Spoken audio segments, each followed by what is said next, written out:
Produced by Malik. What is going on, world? Welcome back to Aqua Malik. I actually have a clutch of zebra plecos. I know you guys all know that.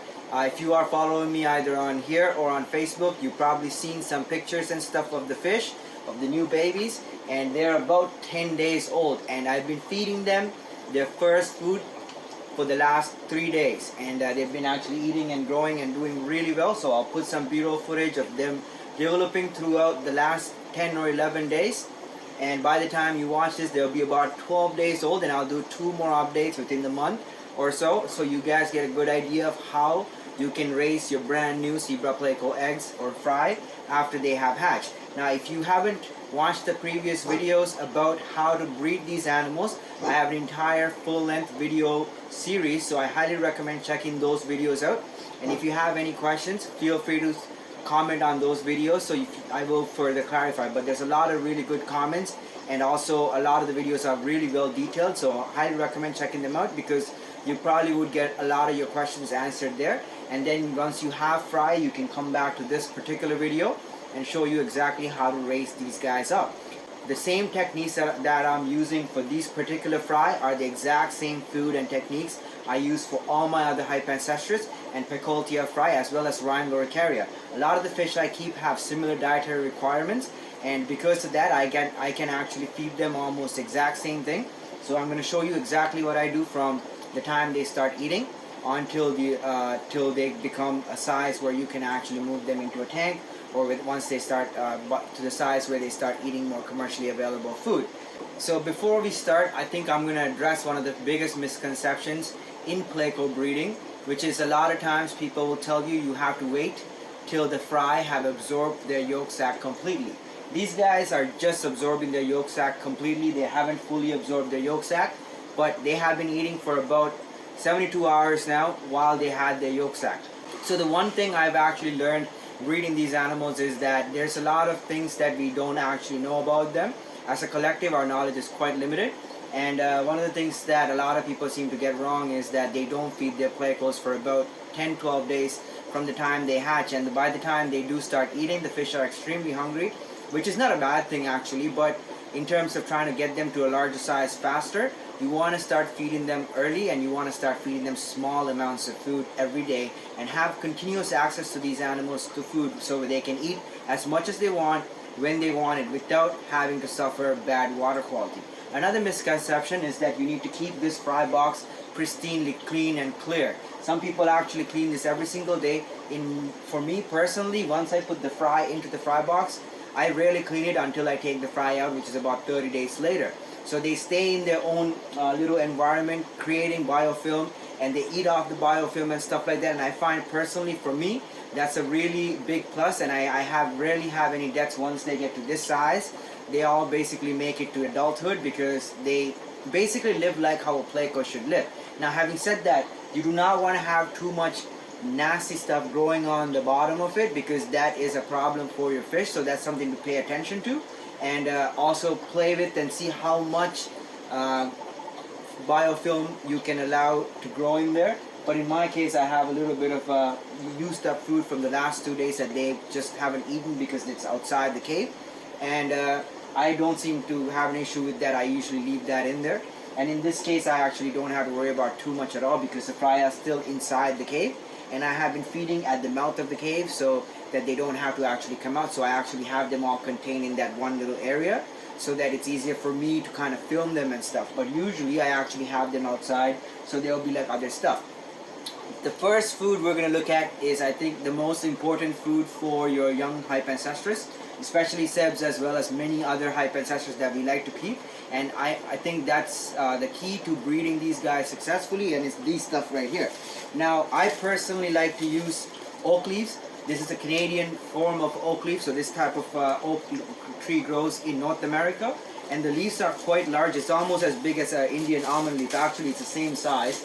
I actually have a packet of Indian almond leaves here, which I purchased about 2 years ago. I don't use this stuff because I have this for free, and I know exactly where these come from. They come from my neighbor's front yard, and it's a really healthy tree actually. I love that tree, and it gives me so much leaves that I sell a lot of this stuff also. So if you guys are in the Greater Toronto area and you want to buy a bag full of this stuff, like a decent sized bag, send me a private message and I can hook you guys up for a really good price. I have a lot of this stuff. I have like maybe 5 or 6 giant garbage bags full, and I go through about 2 garbage bags full in a year throughout my entire fish room. So first food I think is this stuff. So what I like to do is, as soon as they are hatched and the dad is outside, like once he leaves the cave, I put one of these in, or sometimes even before that. You can probably see one right there. It's a fresh one, and I stick it in there and it starts growing biofilm. This is actually a really thick leaf compared to a white maple, which is a thinner leaf. So like I was talking to Thomas and he didn't understand what I was trying to say, is that this particular type of oak tree it's quite similar to an Indian almond leaf in terms of the denseness and in terms of how much tannins this releases, as well as how much biofilm it creates. The only thing that I like about this, aside from it being free for me, is that it doesn't bring my pH down to an unsustainable level for me, because my water is quite soft. So if I put, let's say, 2 of these guys in, the Indian almond leaves, my pH will go down to about 5.0 within 24 hours, which is not healthy for my fish. So with these stuff, I put 5 of these every water change, and it basically brings my pH to about 6.5, or a little bit lower or a little bit higher, depending on the actual chemistry of that particular tank and how much water I've changed. So I really like Indian oak leaves, but you can also use Indian almond leaves. Now, having had that food in the tank or in the dry box, the next thing you want to start feeding them is something that has a really high protein content.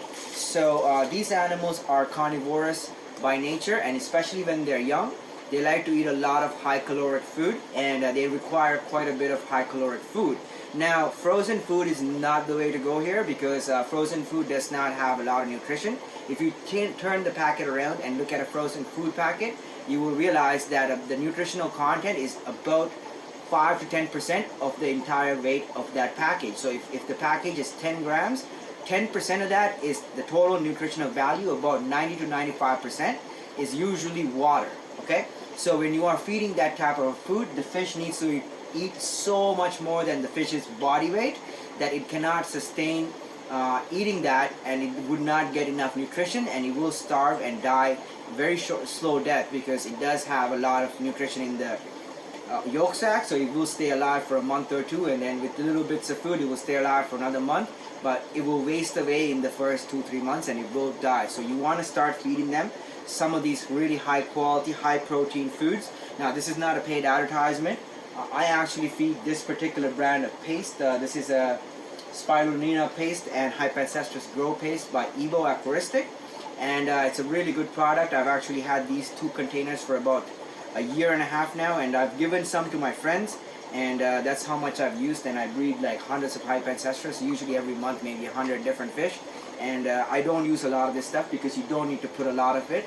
So you just put a small amount into the little fry box. I'll actually put some B-roll footage of it so you can see how much food is in there right now. A very small amount. Now I usually alternate between these 2 particular brands, and just because it's easier for me to feed this. But if the fry were outside the cave, so by the time they start venturing out and looking for food, you can also feed things like this is really good actually, Golden Pearls 100-200 microns. So this has about 60% protein. I like to give this quite often actually, especially after the first 5 to 6 days and they've gone through some of this stuff. I start switching to this, and I still continue to feed this for about a month. And essentially you can also feed decapsulated brine shrimp eggs. So that's what Dr. Thomas feeds, and I used to feed that quite a bit before I got this product, and it's a little bit cheaper for me to get this, and has the same protein and nutritional content. It has about 8% fat, which I also like, so your fish don't get bloated, and really good food. Now the next thing is you periodically want to feed them spirulina, which is, this has about 50% protein, and I really like this particular product, and it works really well for these type of fish once a week or so that you can flush their guts out. The next thing you can feed for these little guys is basically Dr. Basileir's. I wouldn't recommend the nano formula. I would recommend the medium, and I actually feed Dr. Basileir starting from about a week on as well. So we'll be looking at all those foods in the upcoming videos, but for the purpose of this video, The first food I believe is a paste food. You don't have to go with this particular paste brand. Anything that has about 50% protein. I have subscribers in India that cannot get a lot of these brand names. They have their own types of foods that they can get. So what I would recommend is to figure out what type of food you can get that has at least 45 to 50% protein, and then you can add other things onto it to increase the protein content so that they get a really high nutritional food. And prepared foods are better, but this stuff is a little bit harder to get even in Canada. So if you have to prepare the food, it's still good, because then you know the food is fresh and that you're giving them some really good quality stuff. Now I think from day 10, 12 onwards, you can start feeding a lot of the other more pellet type foods like Dr. Basileus, which is a really small pellet. And you can also feed like other types of soft granulates like the Ebo soft granulate brine shrimp, or you can feed the discus food Pleco formula, or stuff like that.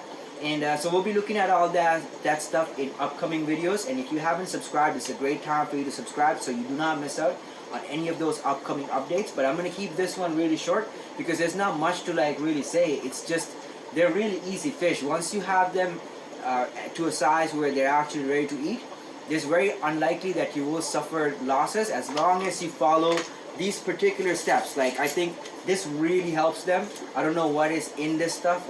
Same with catappa leaves or Indian almond leaves, is that if I sometimes don't put this into a breeder box, or I forget, especially if the eggs were like just hatched out of like a cyst egg tumbler.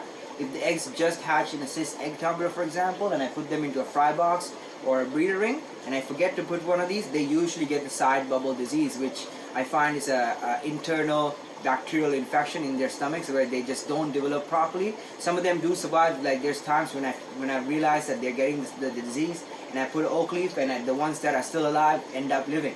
So I do have, then they end up becoming completely normal fish. So it's not a genetic thing, it's not a deformity or anything, it's just something to do with specific bacteria that they require in their systems, as well as probably some type of tannins that this probably releases that they require.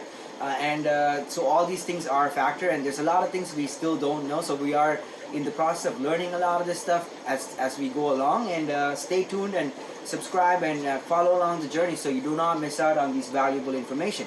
The next two videos about these guys are going to be the day 20 and the day 30 updates, where we'll be looking at some of the more advanced foods, some of the more pellet foods and stuff that you can give them, and I will give you ideas of what particular types of food to choose, as well as what particular types of foods I feed. So stay tuned for that, and as always, thank you so much for your love and support.